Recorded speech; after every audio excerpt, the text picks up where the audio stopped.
Hello and welcome back to the channel, or welcome if you're new. For fans of the Suikoden series, this has been a week that many of us have been waiting for. The first chapter of a brand new ongoing manga set in the world of Suikoden has officially been published. Genzo Suikoden STAR LEAP, Hoshi Boshi no Kiseki, has begun in Japan's monthly comic flapper magazine. And it's brought to us by none other than Shimizu Aki, the author of the Suikoden 3 manga, Successor of Fate. So we are in very good hands. Today we're diving deep into this first chapter titled A Night Without Stars.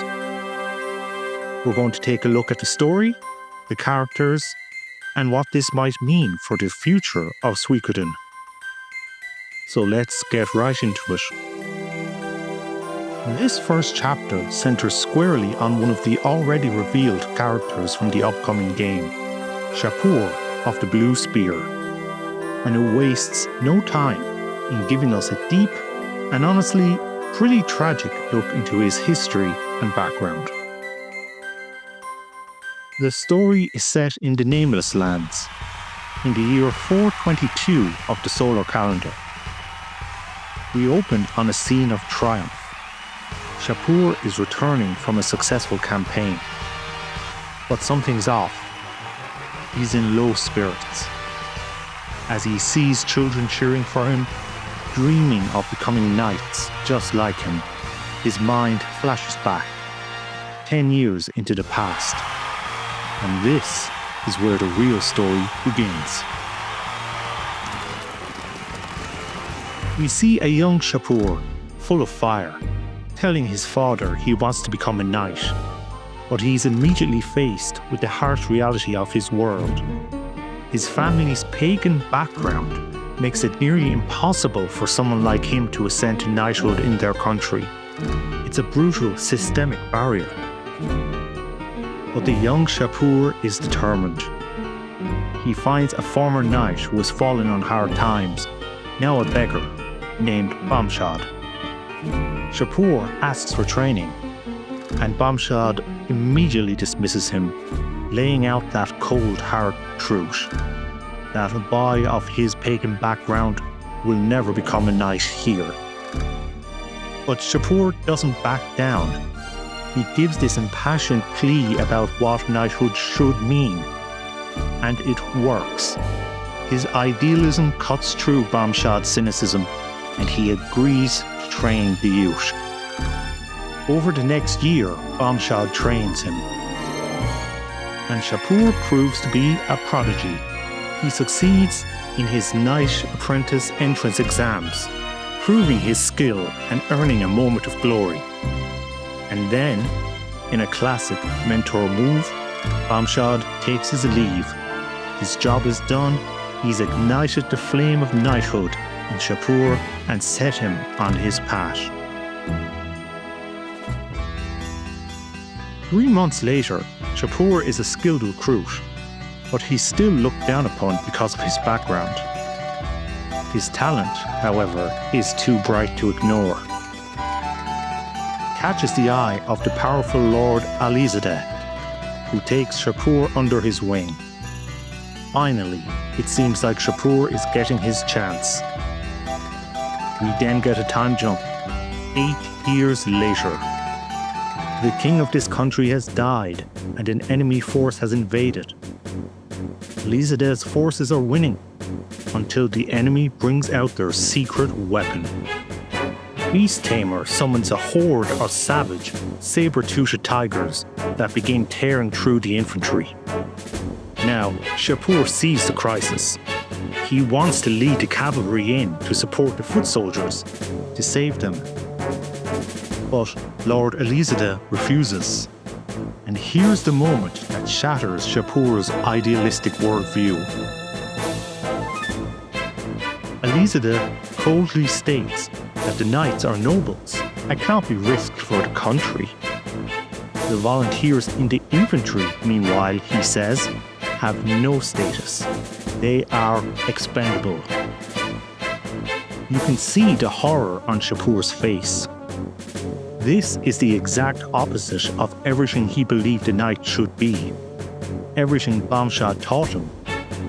Unable to accept this, he defies orders and races ahead alone.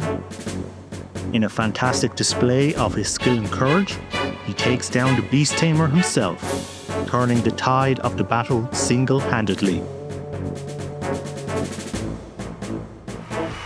And then we're brought back to the present. The triumphant return continues. But now we understand Shapur's low spirits. Lord Elizada is receiving all the accolades for his heroic victory, taking credit for what Shapur did. And Shapur, he finally gets what he always dreamed of. He is knighted. But the smile is gone. The dream has been corrupted. He's achieved his goal, but the system he's now a part of is cynical, corrupt, and built on a foundation he disdains. His future looks incredibly uncertain.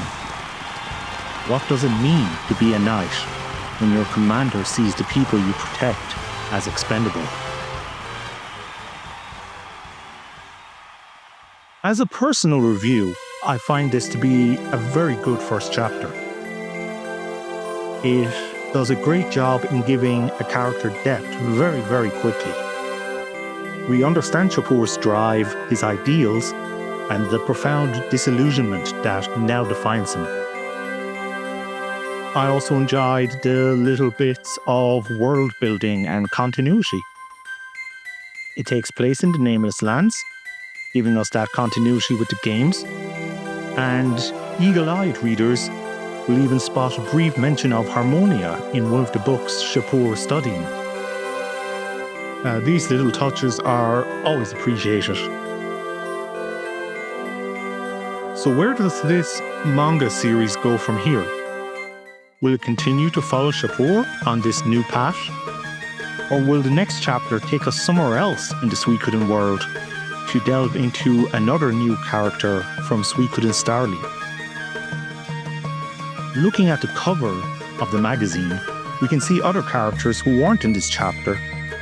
So it's a safe bet that this manga will eventually be an anthology of sorts, giving us insights into various characters from the upcoming Suikoden STAR LEAP. And I am incredibly excited to see where it goes.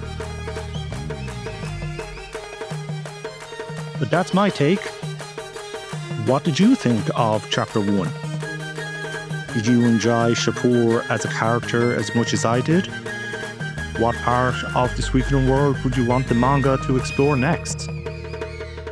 Let me know your thoughts and questions in the comments, and I'll respond to as many as I can.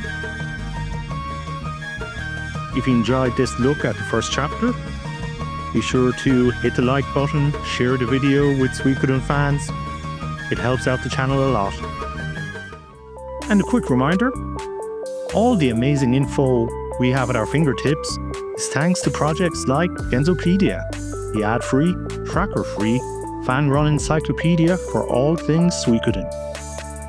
It's recently got a server upgrade, so it's the perfect time to visit, maybe even sign up and contribute to help grow our community project further. Thanks for listening, thanks for watching, and until next time, bye.